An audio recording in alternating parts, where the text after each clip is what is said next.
Olá, senhores. Professor André de Física aqui.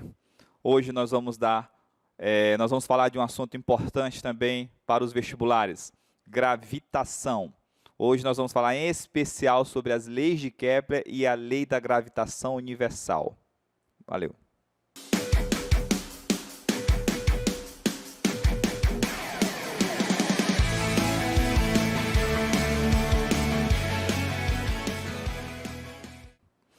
Então, senhores, as leis de Kepler, eu botei aqui, vai ser bem sintético para vocês e bem mais específico.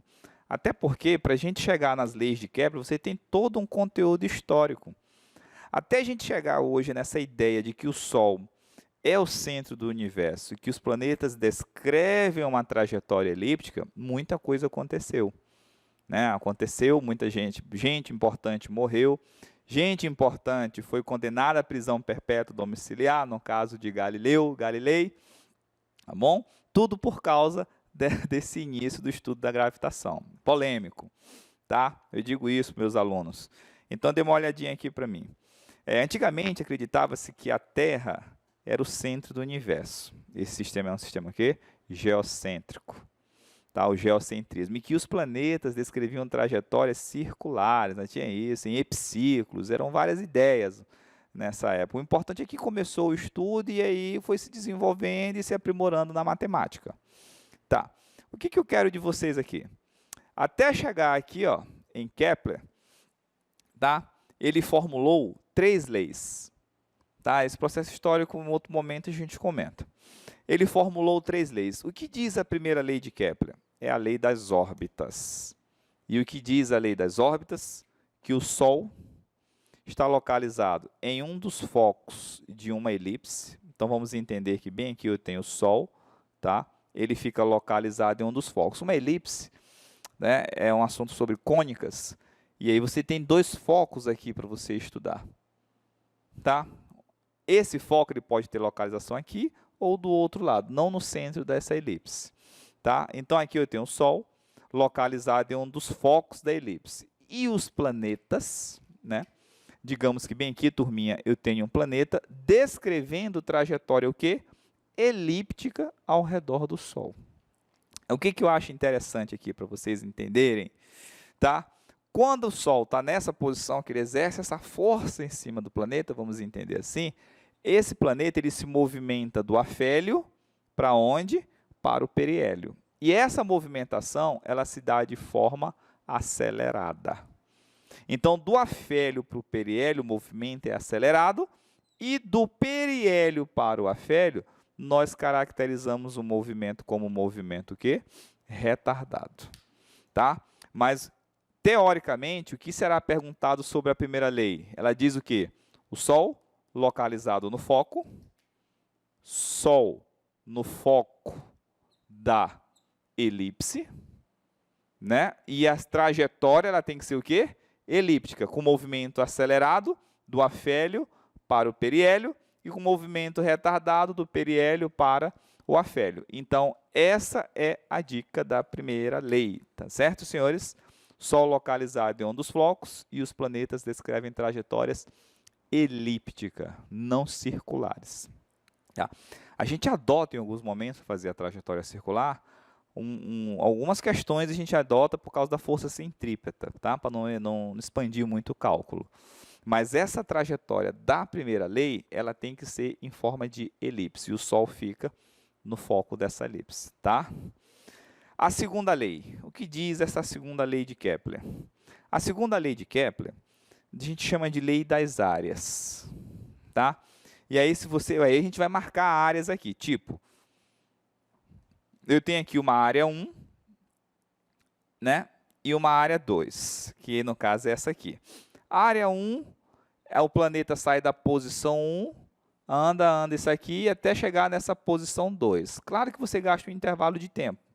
Quando esse planeta está nessa posição 3, bem aqui, ele se movimenta, está aqui essa movimentação, e ele chega até essa posição. Então, você tem aqui P3 e foi até P4. O que eu quero que vocês entendam? O planeta ele vai varrer essa área bem aqui, ó. Então, a gente diz, nós falamos o seguinte, que ele varre áreas iguais em intervalos de tempos o quê? Iguais. Isso é a lei das áreas, tá? Então, prof, quer dizer que a área que ele varreu 1, tá bom? Essa área 1, ela está para o intervalo de tempo 1. Vamos entender assim, espera aí.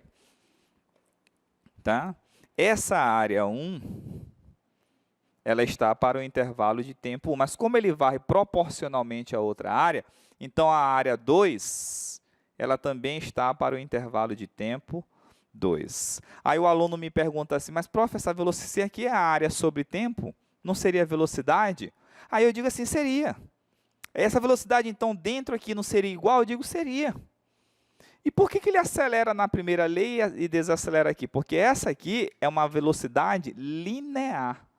Eu digo para o meu aluno que essa velocidade aqui ela é tangencial, é linear. Tá? E aqui eu estou falando só na parte interna do meu movimento. Pode ser angular? Complicado falar isso. Tá? Agora preste atenção no seguinte. Então, peraí, faz sentido então o seguinte, essa borda bem aqui, ela é bem maior do que essa aqui. Sim, por isso que aqui ele acelera, mas a velocidade que aumenta aqui, senhores, ela é linear. Então, não vamos confundir. Ele varre áreas iguais em tempos iguais, internamente as velocidades são iguais. Mas na borda desse movimento, a linear ela aumenta e diminui. Então, vejam só, se esse tempo tem que ser igual ao tempo do outro lado, aí tu é esperto, olha só, poxa, mas esse espaço aqui que ele vai percorrer é maior do que esse. Como que os tempos são iguais? Então, esse cara aqui vai ter que se virar e ir mais rápido, tangencialmente, linearmente aqui na borda, para que sua velocidade aumente. Tá bom? Então, seria isso. Então, a segunda lei de Kepler, o vetor varre áreas iguais em tempos iguais. Terceira lei é a chamada lei dos períodos. O que diz a lei dos períodos? Ela me diz o seguinte, que o quadrado do período ele é diretamente proporcional ao cubo do raio médio dos planetas. Tá? Então, ele está me dizendo o que aqui? Que quanto mais distante esse raio, tá, gente? Não é um raio de uma circunferência, é só uma questão de distância. Então, olha só, quanto mais distante eu estiver, mais tempo eu vou demorar para dar uma volta em torno do Sol. Acompanhe comigo. Quem é o nosso primeiro planeta do Sistema Solar? É Mercúrio. Depois, Vênus. Depois, Terra. Mercúrio é o primeiro planeta. Poxa, quanto é um ano de Mercúrio? Mercúrio dá uma volta em torno do Sol em aproximadamente 88 dias. Poxa, ele é o mais próximo. A Terra, o terceiro planeta, ela dá uma volta em torno do Sol em quê? Em 365 dias.